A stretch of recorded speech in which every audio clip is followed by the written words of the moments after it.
दीवानगी से दोष पे ज़ुन्नार भी नहीं, यानी हमारे जेब में एक तार भी नहीं। ये दीवाने गालिब की गज़ल नंबर 112 है। बड़ी ही खूबसूरत और लिरिकल गज़ल है। बड़ा ही खूबसूरत वर्ड प्ले और रिफ्रेशिंग वर्ड प्ले आपको इसके अंदर देखने को मिलेगा। इसके शेरों के अंदर गालिब साहब अक्सर पहली लाइन में एक सिचुएशन पेश करते हैं या कोई स्टेटमेंट पेश करते हैं और दूसरी लाइन में उसको नेगेट कर देते हैं। या मिसाल के तौर पे वो कहेंगे कि इश्क के बिना उम्र कटनी मुश्किल है, लेकिन फिर दूसरी लाइन में कहेंगे लेकिन हमारे पास यार को सामना करने की, उसके दुख दर्द सहने की ताकत ही हमारे पास नहीं रही है। या फिर पहली लाइन में वो कोई ख़राब सिचुएशन पेश करेंगे और दूसरी लाइन में कहेंगे पर उसको छोड़ो, इधर देखो यहाँ तो हालात और भी ज़्यादा ख़राब है। तो इस तरह का खूबसूरत वर्ड प्ले इसमें आपको दिखेगा। तो आइए पहले गज़ल को पूरा पढ़ते हैं, फिर इसके शेरों को समझने की कोशिश करेंगे। तो कहते हैं कि दीवानगी से दोष पे ज़ुन्नार भी नहीं, दीवानगी से दोष पे ज़ुन्नार भी नहीं, यानी हमारे जेब में एक तार भी नहीं। दिल को नियाज़ हसरत दीदार कर चुके, दिल को नियाज़ हसरत दीदार कर चुके, देखा तो हम में ताकत दीदार भी नहीं। मिलना तेरा अगर नहीं आसान तो सहल है, मिलना तेरा अगर नहीं आसान तो सहल है, दुश्वार तो यही है कि दुश्वार भी नहीं। बेइश्क उम्र कट नहीं सकती है और यहाँ, बेइश्क उम्र कट नहीं सकती है और यहाँ, ताकत बकदर लज्जत आज़ार भी नहीं। शोरीदगी के हाथ से है सर वबाल दोष, शोरीदगी के हाथ से है सर वबाल दोष, सहरा में ए खुदा कोई दीवार भी नहीं। गुंजाइश अदावत अगियार यक तरफ, गुंजाइश अदावत अगियार यक तरफ, या दिल में ज़ौफ़ से हवसे यार भी नहीं। डर नाला हाय या ज़ार से मेरे खुदा को मान, डर नाला हाय ज़ार से मेरे खुदा को मान, आखिर नवाए मुर्गे गिरफ्तार भी नहीं। दिल में है यार की सफ़े मिजगां से रूकशी, दिल में है यार की सफ़े मिजगां से रूकशी, हालांकि ताकत खलिश खार भी नहीं। इस सादगी पे कौन ना मर जाए ऐ खुदा, इस सादगी पे कौन ना मर जाए ऐ खुदा, लड़ते हैं और हाथ में तलवार भी नहीं। देखा असद को खलवतो जलवत में बारहा, देखा असद को खलवतो जलवत में बारहा, दीवाना अगर नहीं है तो होशियार भी नहीं। ये थी पूरी गज़ल। पहला शेर देखते हैं कि दीवानगी से दोष पे ज़ुन्नार भी नहीं, दीवानगी से दोष पे ज़ुन्नार भी नहीं, यानी हमारे जेब में एक तार भी नहीं। दोष का मतलब है कांधा, शोल्डर।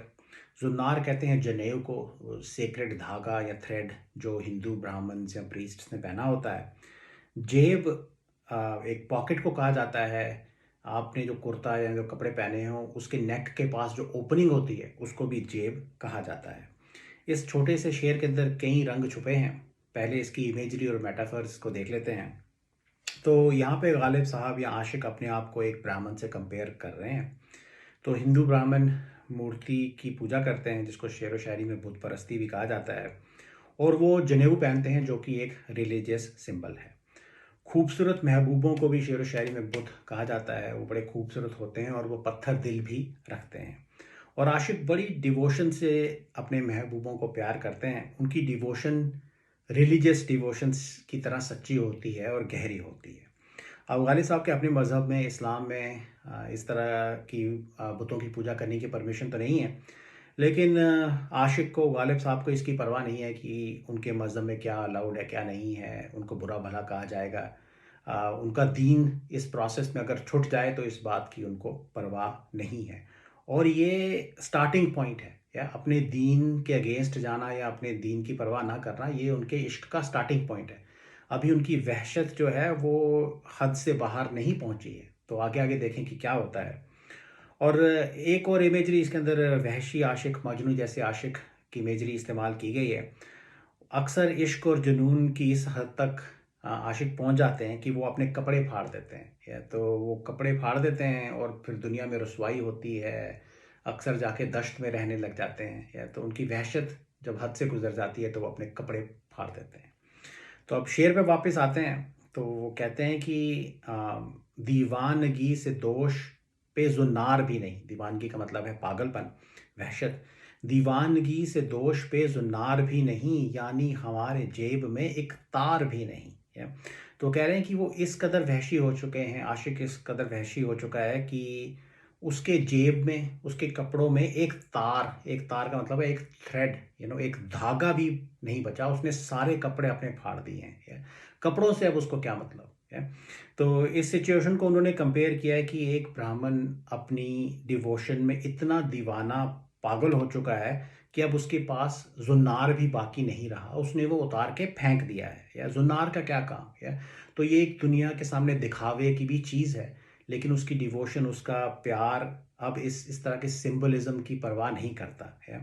तो दीवाने के लिए, सच्चे दीवाने के लिए इस तरह के दिखावे की चीज़ों का, कपड़ों का, जुन्नार का क्या काम। या उन्होंने वो उतार फेंके हैं, अपने कपड़े फाड़ दिए हैं। या तो ऑब्वियसली इसका थीम ये है कि जब आशिक का जुनून इश्क में वहशत की हद तक पहुंच जाता है, तो वो, उसको इस दुनिया के तौर तरीक़ों से, दीन से, रिलीजन से कुछ लेना देना नहीं रहता। जो उसकी वहशत कहेगी वो करेगा, और इसके अंदर उसकी वहशत अगर उसको मजबूर करेगी कि वो अपने कपड़े फाड़ दे, है, तो वो अपने कपड़े फाड़ देगा। है। तो ये बहुत सारे रंग इसके अंदर छुपे हुए हैं। तो वर्ड प्ले भी बड़ा खूबसूरत है। कहते हैं दीवानगी से दोष पे जुन्नार भी नहीं, यानी हमारे जेब में एक तार भी नहीं। कि अब हम इस हद तक पागल बन चुके हैं, वहशी आशिक बन चुके हैं कि अब हमारे जेब में एक तार भी नहीं रहा। उन्होंने अपने कपड़े वहशत में फाड़ दिए हैं, पूरी तरह से पागल हो चुके हैं। अगला शेर देखें कि दिल को नियाज हसरत दीदार कर चुके, दिल को नियाज हसरत दीदार कर चुके, देखा तो हम में ताकत दीदार भी नहीं है। तो हसरत दीदार का मतलब है यार का दीदार, यार को देखने की हसरत, यार के दर्शन करने की हसरत। नियाज हसरत दीदार का मतलब है दिल को नियाज हसरत दीदार कर चुके। इसका मतलब यह है कि हम अपने दिल को अपने यार की दीदार की हसरत पे कुर्बान कर चुके हैं। We have made our heart an offering to the desire to see our beloved. या तो और ताकत दीदार का मतलब है दीदार करने की ताकत। महबूब सामने आ जाए तो उसकी खूबसूरती को हैंडल करने की ताकत आपके अंदर। दिल को नियाज हसरत दीदार कर चुके, देखा तो हम में ताकत दीदार भी नहीं। तो आशिक अपने दिल को महबूब के दीदार की हसरत पे नियाज कर चुका है, उस हसरत पे कुर्बान कुर्बान कर चुका है अपने आप को, और अपने दिल को इफ़ेक्टिवली वो तबाह कर चुका है। ठीक है। लेकिन इस प्रोसेस में हुआ क्या है कि उसने अपने आप को तबाह कर लिया है, अपने शरीर को तबाह कर लिया है, आंखों को तबाह कर लिया है, दिल को तबाह कर लिया है। तो उसके पास अब दीदार करने की ताकत भी नहीं बची। ये दूसरे शेरों में, गज़लों में हमने देखा है कि महबूब का दीदार आशिकों को चाहिए होता है, लेकिन जब खूबसूरत महबूब सामने आ जाए तो ये नज़ारा भी उनसे हैंडल नहीं होता है। महबूब की एक निगाह से वो ख़त्म भी हो सकते हैं, वो मर भी जा सकते हैं। या तो उन महबूब का दीदार करने के लिए भी आपके पास ताकत चाहिए है, सिर्फ हसरत रखना काफ़ी नहीं है। इस केस में वो इस कदर उस हसरत पे अपने आप को कुर्बान कर चुके हैं, अपने दिल को, कि उनके अंदर अब दीदार करने की ताकत भी नहीं रही है। तो बेचारे आशिक को किसी सूरत में महबूब का दीदार नहीं होगा, किस्मत ही ऐसी है। या तो अपने आप को दीदार की हसरत पे कुर्बान करके भी दीदार उनके नसीब में नहीं आया। और इसके अंदर एक कैच-22 टाइप ऑफ सिचुएशन भी है कि वो अपने दिल को कुर्बान कर देते हैं दीदार के लिए ऑब्वियसली, लेकिन वो जो कुर्बान, अपने आप को कुर्बान करने का जो प्रोसेस है, उसमें वो इतने कमज़ोर हो चुके हैं कि अब दीदार करने की ताकत उनके अंदर नहीं रही है। तो जैसा मैंने कहा, अल्टीमेटली एंड रिज़ल्ट ये रहा कि उनके नसीब में दीदार करना है ही नहीं। हसरत वो जितनी रखें, चाहे रखें, अपने आप को हसरत पे कुर्बान कर दें, लेकिन दीदार उनको नहीं होगा। दिल को नियाज हसरत दीदार कर चुके, देखा तो हम में ताकत दीदार भी नहीं। जो लफ्ज़ है देखा, इसके अंदर भी 2-3 रंग हैं कि इसका मतलब ये होता है कि जब महबूब ने हमें देखा, जैसे ही महबूब ने हमें देखा, या हमें जब दीदार का मौका मिला, या हमने जब ध्यान से अपने आप को देखा, इस सिचुएशन पे रिफ्लेक्ट किया, तो हमें ये मालूम हुआ कि दीदार की ताकत भी हमारे अंदर नहीं रही। तो इस तरह के छोटे छोटे और रंग भी इसके अंदर हैं। दिल को नियाज हसरत दीदार कर चुके, देखा तो हम में ताकत दीदार भी नहीं। मिलना तेरा अगर नहीं आसान तो सहल है, दुश्वार तो यही है कि दुश्वार भी नहीं। बड़ा ही खूबसूरत और कॉम्प्लेक्स शेर है ये। मिलना तेरा अगर नहीं आसान तो सहल है, दुश्वार तो यही है कि दुश्वार भी नहीं। सहल का मतलब भी होता है सिंपल या आसान, या सादा, सिंपल, आसान। और आसान का लफ्ज़ तो यहाँ है ही। दुश्वार का मतलब होता है कोई चीज़ जो मुश्किल हो, या।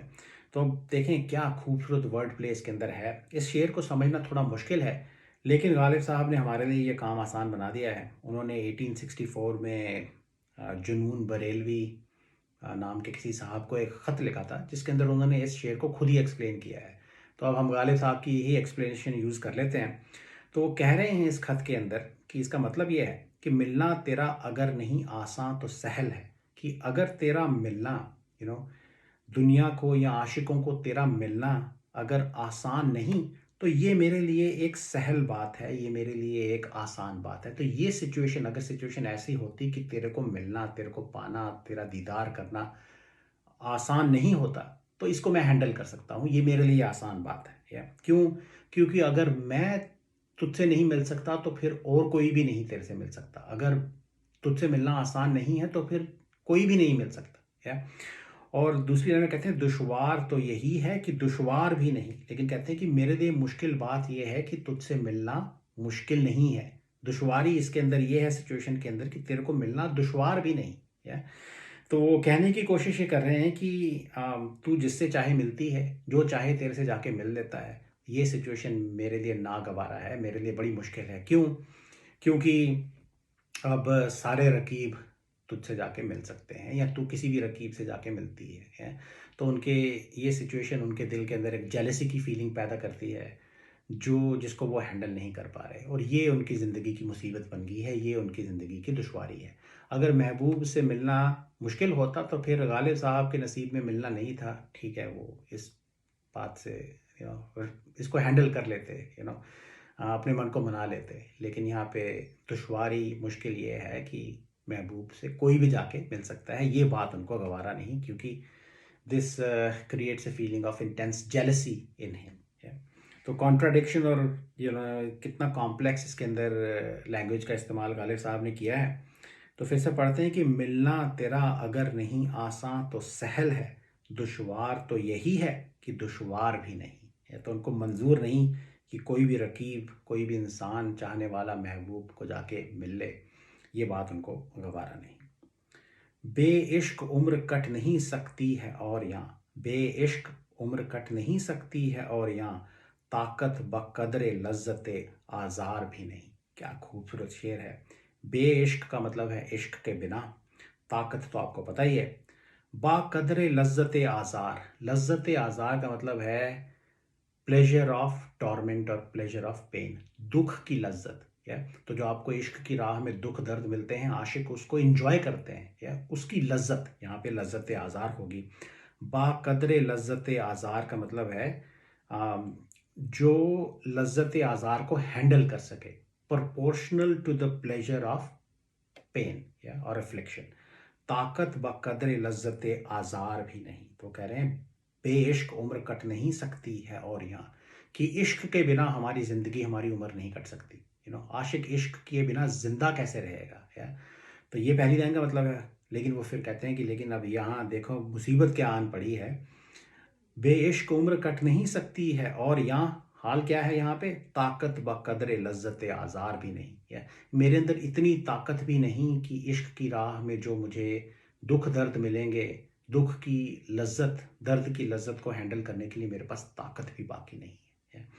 तो अब बेसिकली आशिक का जीना मुश्किल है। या इश्क किए बिना वो रह नहीं सकता, और इश्क के कारोबार में मिलने वाले दुख दर्द को हैंडल करने की उसके बेचारे के पास ताकत नहीं रही है। या तो आम ज़िंदगी, बिना इश्क की ज़िंदगी उसको मंजूर नहीं।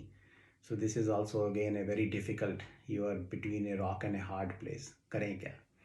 बेइश्क उम्र कट नहीं सकती है और यहाँ, ताकत बकदरे लज्जते आज़ार नहीं। This is a great disaster. He cannot live without love and passion, and on the other hand he doesn't have the strength needed to handle the troubles and the pain and affliction of love. या और उसको उन्होंने लज्जत आज़ार बोला है। वो भी एक अगला शेर देखें कि शोरीदगी के हाथ से है सर वबाल दोष, शोरीदगी के हाथ से है सर वबाल दोष, सहरा में है खुदा कोई दीवार भी नहीं। शोरीदगी का मतलब होता है पागलपन, वहशत। वबाल दोष का मतलब है आपके कंधों का भार। इस केस में वबाल कहते हैं किसी तरह की मुसीबत को।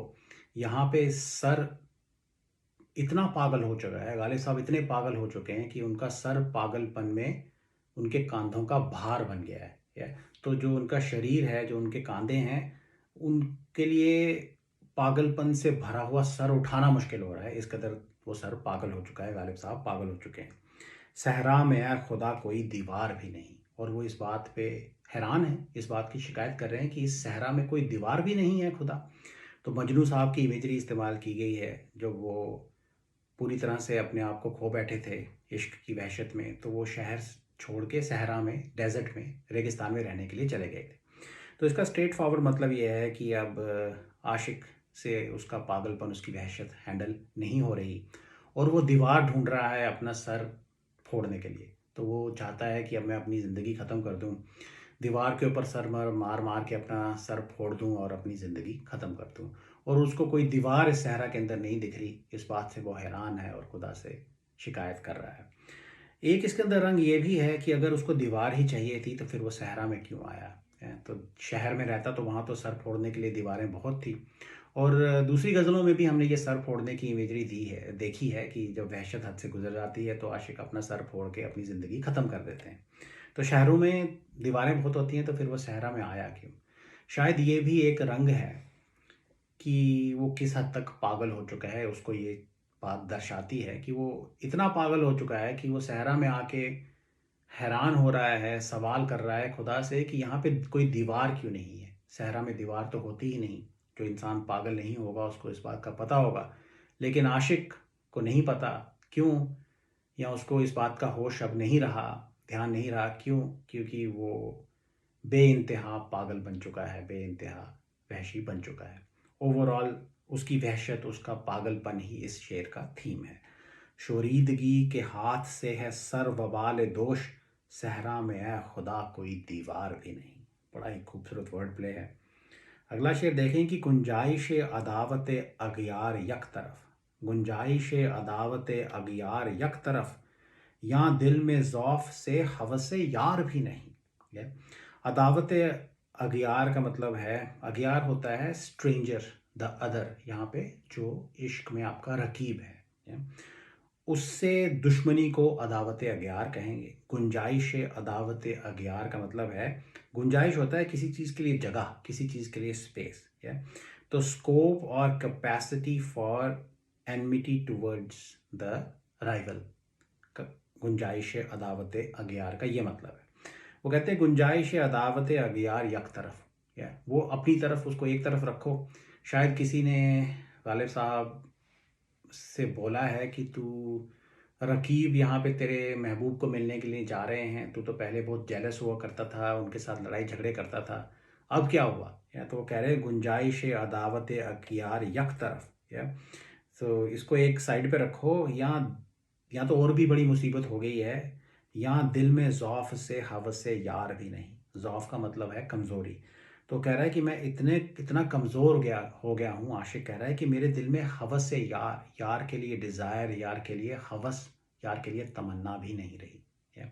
तो रकीबों से दुश्मनी करने की बात तो छोड़ो, मैं इस कदर कमज़ोर हो चुका हूँ, मेरी मेंटल और फिज़िकल सिचुएशन, हालत इतनी ख़राब हो चुकी है कि जिस चीज़ के लिए मैं ज़िंदा रहता था वो हवस यार थी, अब मेरे पास वो भी नहीं रही। Right. So this is the worst of all possible situations, कि हवस यार भी नहीं रही है।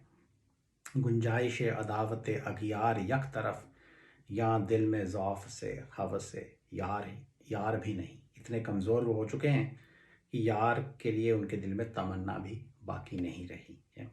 और ज़ौफ़, कमज़ोरी यहाँ पे उन्होंने बोला है, शायद उनकी ज़िंदगी ख़त्म होने वाली है। क्योंकि पिछले शेर में उन्होंने कहा था कि अगर इश्क के बिना तो उम्र कटना मुश्किल है, और यहाँ यार के लिए कोई डिज़ायर ही नहीं रही, तो शायद ज़िंदगी अब ख़त्म होने वाली है।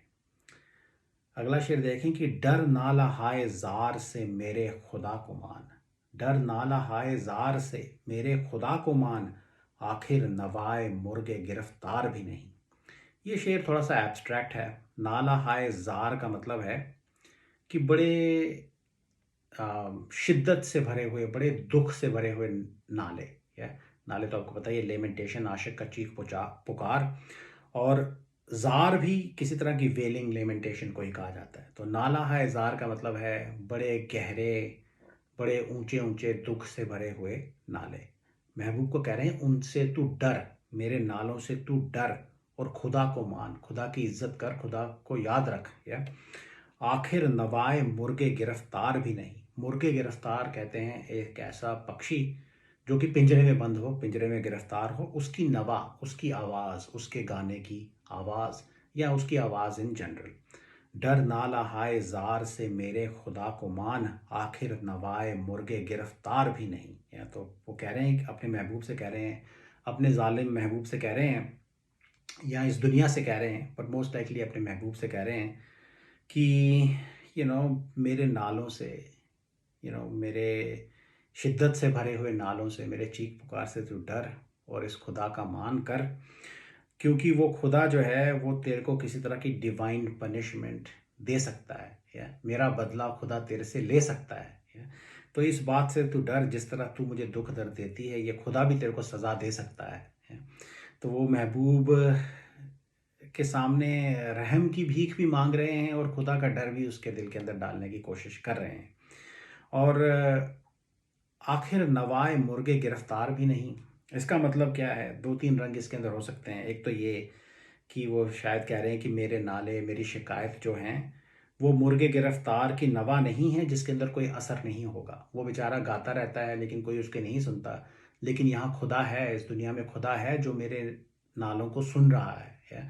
तो वो तेरे को किसी तरह का दुख दर्द खुदा दे सकता है, इस बात को याद रख। या खुदा मेरा बदला तेरे से ले सकता है। या तो ये बात अपने महबूब को वो याद कराने की कोशिश कर रहे हैं कि that you may have to face some consequences और punishment also if you are so cruel to me. एक जो नवाए मुर्गे गिरफ्तार है, उसका रंग ये भी है कि शायद मेरा हाल इस पिंजरे में कैद पंछी से भी ज़्यादा बुरा है। उसके पास तो वो तो गाने गाता है और गाने लोगों को पसंद आते हैं, तो शायद कई बार लोग उसके ऊपर मेहरबान हो जाते हैं। लेकिन मेरे पास इस तरह की नवा नहीं है, इस तरह की खूबसूरत आवाज़ नहीं है कि मैं गा गा के लोगों को अपने गाने सुनाऊं। मेरे पास सिर्फ नाले हैं, दुख दर्द से भरे हुए नाले हैं। यही हैं मेरे पास, इनके ऊपर तू रहम खा। है। और अगर तू रहम नहीं खाएगा तो खुदा फिर मेरा बदला तुझसे लेगा, इस बात को अपने ध्यान में रख। है। तो किसी तरह की सज़ा तेरे को भी मिल सकती है मेरे ऊपर जुल्म और सितम ढाने की। डर नाला हाय जार से मेरे खुदा को मान, आखिर नवाए मुर्गे गिरफ्तार भी नहीं। ये दूसरी लाइन जो है इस शेर को बड़ा एब्स्ट्रैक्ट बना देती है, तो एग्जैक्ट मीनिंग नेल डाउन करना थोड़ा मुश्किल है, पर ये रंग इसके अंदर दिखाई देते हैं। अगला शेर देखें कि दिल में है यार की सफ़े मिशगां से रूकशी, दिल में है यार की सफ़े मिशगां से रूकशी, हालांकि ताकत खलिश खार भी नहीं। मिशगां तो हमने देखा है आई लैशेज को कहा जाता है।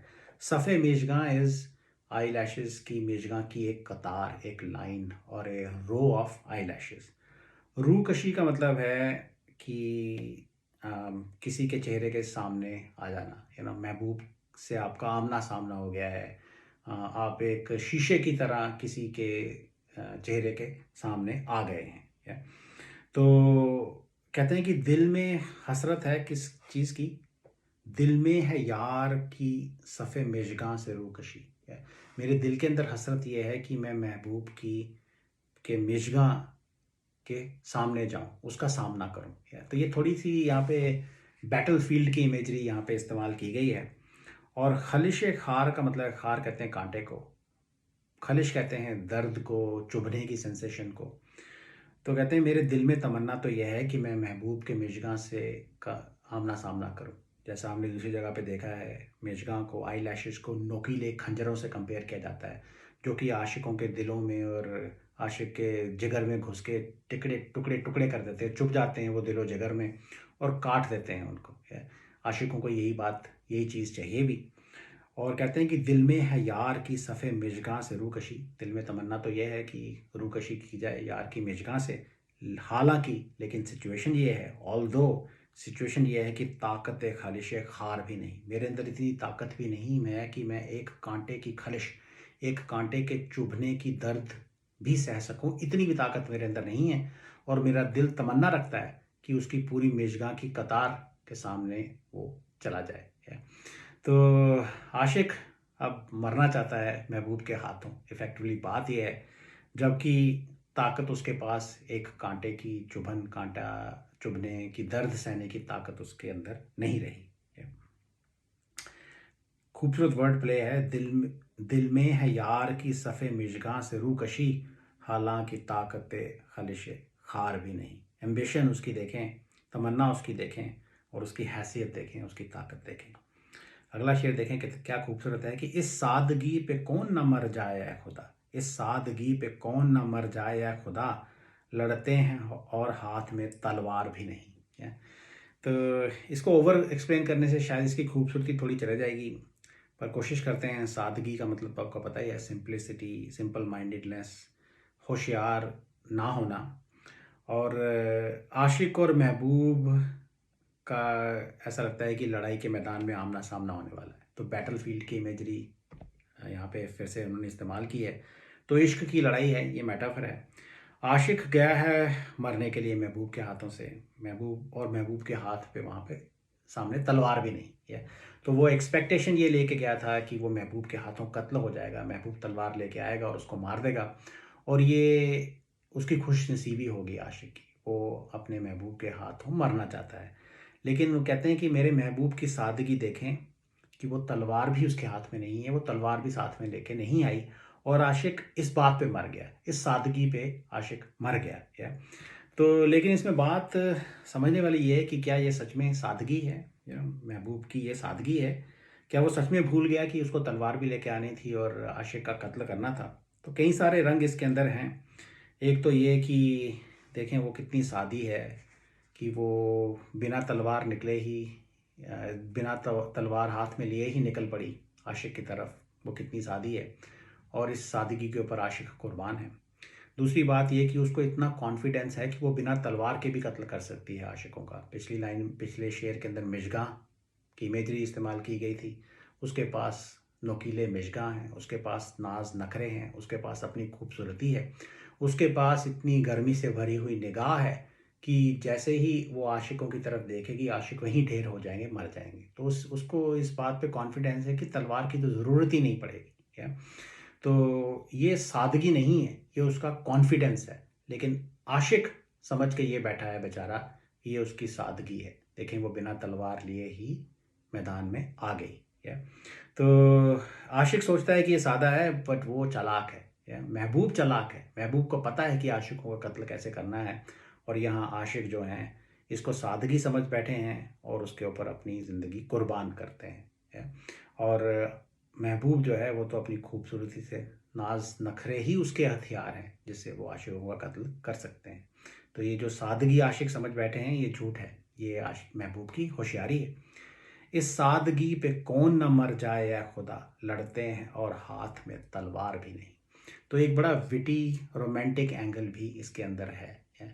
तो कुछ ऐसी सिचुएशंस हो सकती हैं जिसके अंदर आप ये इस्तेमाल करें कि कोई आपको मारने की कोशिश कर रहा है, आपका खूबसूरत महबूब आपसे लड़ाई कर रहा है, लेकिन उसके हाथ में तलवार भी नहीं है, और इस सादगी के ऊपर आप कुर्बान हो जाते हैं। इस सादगी पे कौन न मर जाए या खुदा, लड़ते हैं और हाथ में तलवार भी नहीं। आखिरी शेर देखें कि देखा असद को खलवत व जलवत में बारहा, देखा असद को खलवत व जलवत में बारहा, दीवाना गर नहीं है तो होशियार भी नहीं। खलवत का मतलब होता है solitude, you know, private space, not public, और जलवत होता है दुनिया के सामने, पब्लिकली। तो यहाँ पे गालिब साहब ने अपने बारे में ही शेर लिखा है। कहते हैं कि देखा असद को खलवत व जलवत में बारहा, शायर कह रहा है कि मैंने असद को प्राइवेट स्पेसेस में और पब्लिक स्पेसेस में, दोनों जगह पे देखा है। खलवत और जलवत में कई बार मैंने उसको देखा है, बारहा उसको देखा है, या और मेरे पास इतनी इन्फॉर्मेशन है कि मैं उसके बारे में कोई किसी तरह का कंक्लूजन ड्रॉ कर सकूं। और कंक्लूजन क्या है? दीवाना अगर नहीं है तो होशियार भी नहीं। क्या खूबसूरत वर्ड प्ले है। तो कहते हैं कि अगर वो दीवाना, वो पागल नहीं है, तो वो होशियार भी नहीं है, या? तो कई रंग इसके अंदर भी हो सकते हैं कि जो आशिक हैं उनके बारे में कोई सॉलिड कंक्लूजन ड्रॉ करना बड़ा मुश्किल है? तो उनको आप पागल भी नहीं कह सकते, या उनको आप होशियार भी नहीं कह सकते। दीवाना अगर नहीं है तो होशियार भी नहीं है। और रंग इसके अंदर ये हैं कि आप अगर सोच के देखें तो आशिक कभी भी अकेले नहीं होते, कभी भी खलवत में नहीं होते। महबूब का तसव्वुर, महबूब का ख्याल हमेशा उनके साथ होता है, और वो कभी पूरी तरह से पब्लिकली सोसाइटी में पार्टिसिपेट भी नहीं करते, या वो अपने ही ख्यालों में खोए रहते हैं, अपने महबूब के ख्यालों में खोए रहते हैं। तो इस सिचुएशन के अंदर आप ये भी नहीं कह सकते कि वो दे आर कम्प्लीटली लॉस्ट और दे आर कम्प्लीटली सेन।